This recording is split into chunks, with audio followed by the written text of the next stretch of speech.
লোকসভা নির্বাচন 2024 পশ্চিমবঙ্গে কোথায় কোথায় ভোট হবে তারই একটি তারিখগুলো দেওয়া রইল। 19শে এপ্রিল হবে কোচবিহার, আলিপুরদুয়ার এবং জলপাইগুড়ি কেন্দ্রে।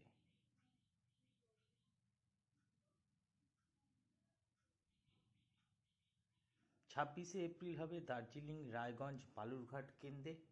এই তিনটি জায়গায় ভোট হবে 26শে এপ্রিল। 4 মে হবে মালদা উত্তর, মালদা দক্ষিণ, মুর্শিদাবাদ ও জঙ্গিপুর কেন্দ্রে। এই 4টি কেন্দ্রেই ভোট হবে।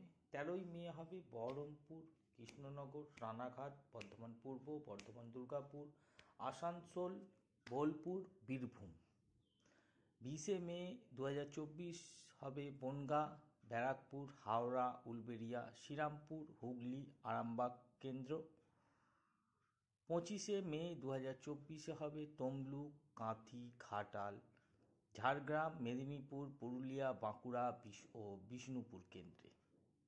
1 জুন শেষ দফার ভোট। এখানে হবে দমদম, বারাসাত, বসিরহাট, জয়নগর, মথুরাপুর, ডায়মন্ড হারবার, যাদবপুর, কলকাতা দক্ষিণ, কলকাতা উত্তর।